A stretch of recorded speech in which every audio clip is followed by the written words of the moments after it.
Assalamualaikum warahmatullahi wabarakatuh.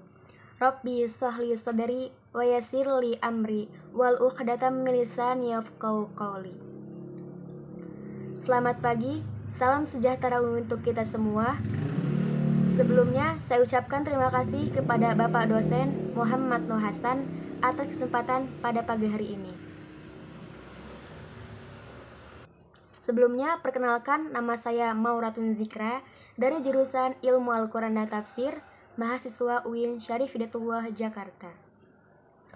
Lanjut, pada kesempatan pada pagi ini, saya akan membawakan topik kelompok 7, yaitu agama, integrasi, dan konflik sosial.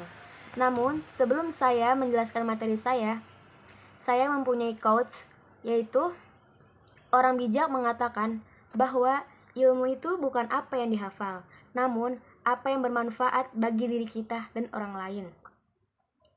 Dan lanjut, saya akan menjelaskan materi saya, yaitu agama, integrasi, dan konflik sosial. Pembahasan yang pertama yaitu agama. Dalam pandangan sosiologis, agama merupakan suatu jenis sistem sosial yang dibuat oleh penganut-penganutnya yang berporos pada kekuatan empiris, yang mana kekuatan itu dipercayai dapat membawa keselamatan bagi diri mereka dan masyarakat luas. Agama dalam perspektif sosiologi juga menjadikan institusi sosial bagi masyarakat penganutnya sendiri. Ruang lingkup agama.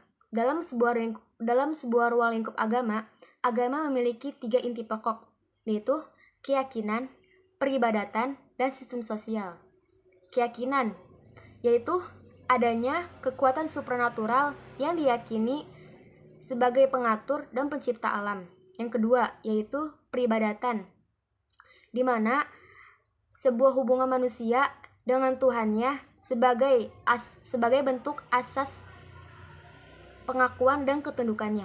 Dan yang ketiga yaitu sistem nilai, yaitu di mana sistem nilai yang mengatur hubungan manusia dengan hubungan lainnya. Namun, secara garis besar, ruang lingkup agama terbagi menjadi 2, yaitu pertama, hubungan manusia dengan Tuhannya yang disebut dengan ibadah, dan yang kedua yaitu hubungan manusia dengan manusia lainnya yang disebut dengan interaksi sosial. Adapun dalam fungsi agama memiliki banyak peran. Di antaranya itu dianggap sebagai suatu sistem nilai yang memuat norma-norma tertentu. Dan antara lain fungsinya yaitu sebagai penyelamat, sebagai perdamaian, sebagai kontrol sosial, sebagai penolong dalam kesukaran, dan sebagai pemupuk rasa solidaritas. Lanjut kepada pembahasan yang kedua, yaitu integrasi sosial. Integrasi sosial merupakan penyesuaian antara unsur-unsur yang saling berbeda dalam kebudayaan masyarakat, termasuk demi mencapai universalitas atau mencapai suatu pola yang serasi. Namun dalam hal sederhananya, integrasi sosial atau integrasi masyarakat itu tidak lain hanya ingin menjadikan masyarakat menjadi satu kesatuan yang universal. Jika dilihat dari paradigma sosial bahwa setiap kebudayaan merupakan formasi yang bagian-bagiannya saling menyesuaikan, karena setiap masuknya unsur kebudayaan yang baru tentu akan mengganggu kestabilan kestabilan atau keseimbangan yang telah ada. Oleh karena itu, diperlukannya sebuah unsur-unsur penyesuaian kebudayaan tersebut menjadi universal. Lantas, syarat terbentuknya integrasi sosial. Integrasi sosial akan terbentuk apabila sebagian besar masyarakatnya memiliki kesepakatan tentang batas-batas teritorial, nilai-nilai, norma-norma, dan peran atas sosial. Lanjut, apa yang menyebabkan integrasi sosial itu terjadi dalam masyarakat? Dan adapun faktor-faktor integrasi sosial yaitu antara lain homogenitas kelompok, yaitu di mana Semakin homogen masyarakat, maka integrasi sosial akan semakin cepat terwujud walaupun dalam waktu yang singkat. Yang kedua yaitu mobilitas geografis, di mana suatu penduduk perpindahan suatu penduduk dari wilayah ke wilayah baru dengan yang dimana penduduk itu mengikuti norma-norma yang berlaku di tempat wilayah tersebut. Nah, secara tak langsung itu telah terjadi interaksi sosial. Dan yang ketiga yaitu efektivitas komunikasi. Makin efektif komunikasi, maka makin cepat pula terjalinnya integrasi sosial. Dan yang keempat yaitu adanya toleransi dan sikap rasa saling membutuhkan, yaitu karena adanya kesadaran dalam masyarakat dalam menerima perbedaan yang terjadi dalam budaya kita, dan sikap rasa saling membutuhkan itu mempengaruhi cepatnya terjadi integrasi sosial antar budaya dan antar masyarakat. Lanjut kepada pembahasan yang ketiga, yaitu konflik sosial. Konflik sosial, menurut sosiologis, konflik merupakan proses sosial antara dua orang atau lebih atau kelompok yang berusaha menyingkirkan pihak lain dengan cara meruntuhkannya atau menghancurkannya. Namun, tak dapat dipungkiri bahwa konflik ini tak dapat dipisahkan dalam kehidupan masyarakat, karena selalu ditemukannya perbedaan pendapat atau perbedaan pemahaman.